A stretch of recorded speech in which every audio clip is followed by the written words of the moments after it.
What's good, mini crafters? My name is Samuel. I paint minis and build dioramas. In today's video, I'm going to be making something creepier than I normally do, and the scariest part is that it may exist in real life. And if you stick around until the end of the video, which I hope you do, I have some exciting news that I want to share with everyone.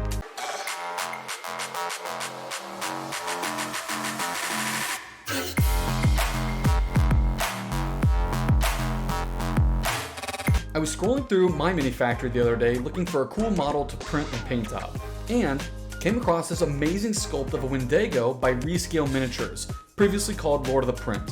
The model's free to download. I'm going to have the link below in the description if you want to check it out. Now, I could have just made a video about how to paint this mini and like the fur or how to add gore effects or something like that, but what I thought would be cool to do is to create a diorama of a monster hunter tracking this thing down. I'll paint the Wendigo and the tracker up shortly, but I first need to set the scene for where this diorama is going to be taking place. And as I build out the initial layout with the foam, let me walk you through my thought process. If you're unfamiliar, a Wendigo is a horrifying creature that appears in Algonquin Native American legends. They typically look like a sort of decaying moose creature, although they have been known to appear in many forms over the years. As the tale goes, the first ever Wendigo was once a lost hunter, and during a brutally cold winter, the man's intense hunger drove him to cannibalism. And after feasting on another human's flesh, he transformed into a crazed man-beast, roaming the forest in search of another person to eat. Now, I initially was going to make a creepy forest scene, but decided to go with a nasty swamp instead. I thought I would build on the decaying feeling of the Wendigo by placing in a sort of decaying setting. Up to this point, I've cut the foam to fit this oval wooden base, built up some elevation, and cut a circle spot to fit the Wendigo base. At this step, I'm using my torch and I'm going over the whole base to create a more organic, natural look.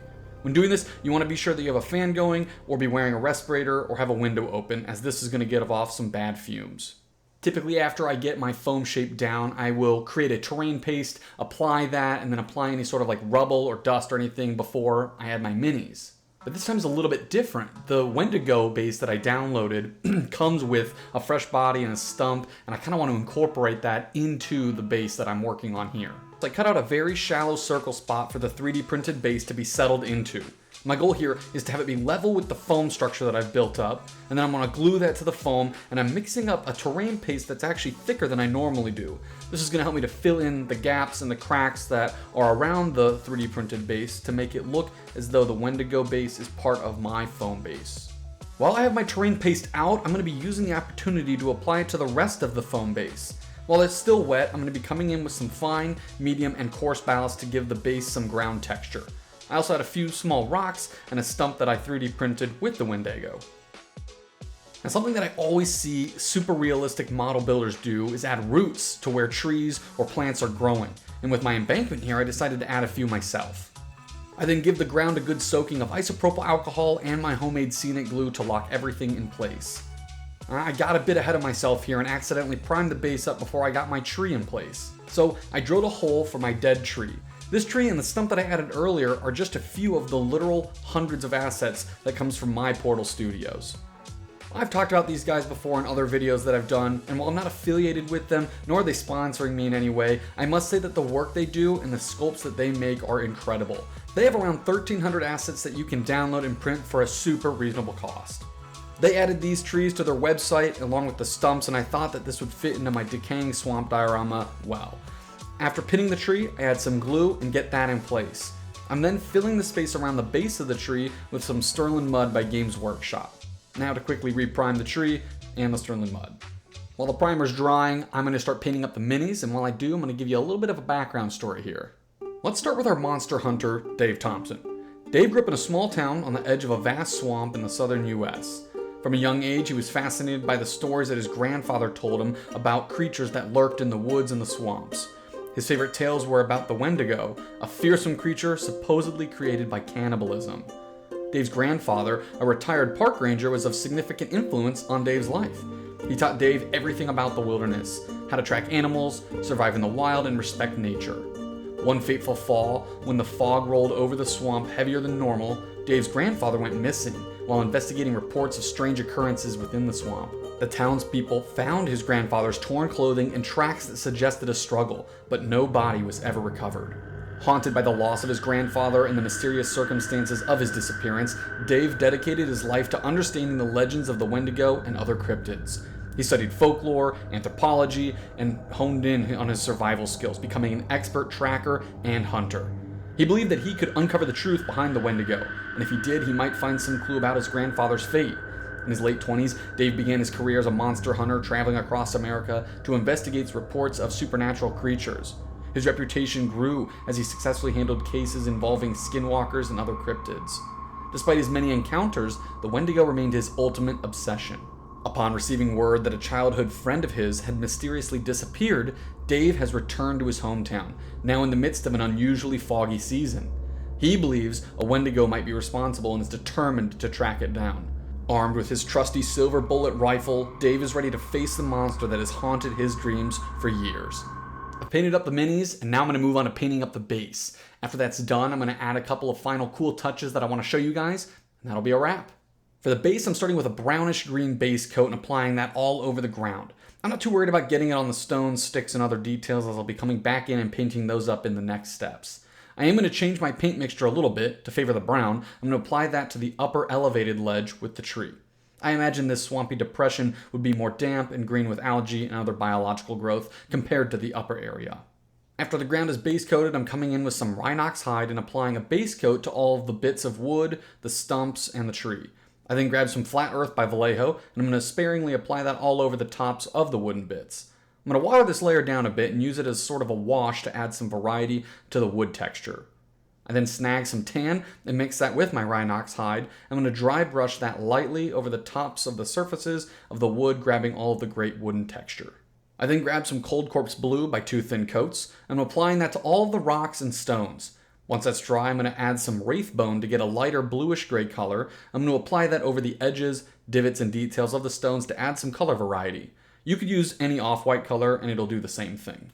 Now, if you're a super keen-eyed viewer, you're going to notice that I haven't painted the body yet. And that's because he's basically going to be a big bloody mess in a moment here. And I want the skin, the clothes, the wood that he's leaning against, I want all of that to look like it's underneath all the blood and gore. So I'm about to paint that now. I'm starting by painting up the pants and the clothing on this guy. I'm not really too worried about how clean it looks, as I'm about to be covering up most of it here with some blood and gore. For the pants, I'm making those a bluish denim color, kind of like jeans, and then I'm going to move to paint his skin a pale tan color, since he's going to no longer have much blood left in him to be circulating. Then for the exposed ribs, I'm actually going to be painting those a darker red-brown color, as I want that spot of red to look really dark and fresh. Now for the fun part. Adding blood for the blood god! You can't beat the realistic, gory effect of fresh blood that Blood for the Blood God gives you. I'm going to be applying this in a few different ways. First, I'm going to be using it as a puddle, kind of around the guy here on the ground, and also along his exposed ribs and neck area. I'm also going to be adding a splotch of it to this tree stump, like this Wendigo just slashed him good and it got everywhere. Next, I'm going to be taking a stiff brush, and with a little paper clip, I'm going to be brushing that down and flicking tiny flecks and dots and bits of blood everywhere. My advice for this technique is to start with a little bit and then add more as you go, since it is really hard to control and is super random. In order to really complete this look and bring this part of the diorama together, I need to glue the Wendigo in place. I use the same flicking technique as well as applying different globs of the blood to the Wendigo. I'm focusing on his mouth and his hands primarily. But I'm also going to be stippling it along his arms, legs, and bits of the ground as well. As I mentioned earlier on in this video, I have a really cool effect that I want to do to bring this gore to the next level. I'm going to be using some Uhu glue and a toothpick or a bit of metal here, and I'm adding strings of this flexible glue between the Wendigo's fingers and the stump. Once that's dry, I'm coming in with some blood for the blood god, and I'm blobbing that on the dried glue. This is going to give you a super cool way to simulate blood, drool, gore, kind of stretched thin like that in stringy bits. And if you want, you can use this for other techniques as well. If you want to make dripping acid, you can paint it a bright green, or you could leave it clear and it could be like drool or something. After the gore is done, I need to add some foliage to the scene. And even though it's a rotting swamp, there is still some life here. Well, not this guy, but I'm adding some tall brown tufts to the upper areas to simulate tall, dry grass. I also add some little green tufts of grass around as well to add a bit of life to the scene as a whole. With the tufts down, I need to add a bit of green swamp water to really tie this all together and make it look like, well, a swamp. To do this, I'm using AK Interactive's Swamp Green Water Gel. Now, it's not going to be all over the base, but rather, it's going to separate the Wendigo from Dave's hiding spot. I'm going to apply it, and you'll notice it's a little bit brighter as I bring it out of the jar. but don't worry, it's going to dry a darker, slimier color, which is perfect for mimicking swamp water. After the swamp water dries, I'm gluing Dave in place, I'm painting up the edges of the diorama black, and after that, I'm calling it done.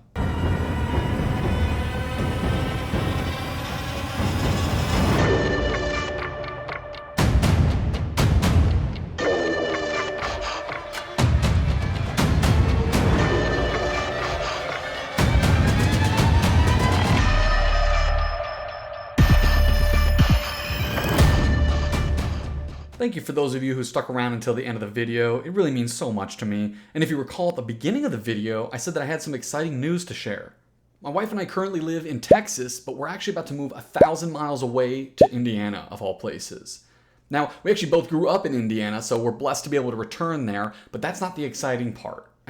Well, it is exciting, but the more exciting part is that we're moving into a home, and a home means more room, and more room means that I'm going to be able to create a studio that lets me kind of bring this channel to the next level. I'm likely going to have to take a break from YouTube for about a month or so, just while we're moving and getting settled and getting everything there. But in the meantime, if you are looking to support me and the channel, there's a few things that you can do. First, subscribe and share the video if you haven't already.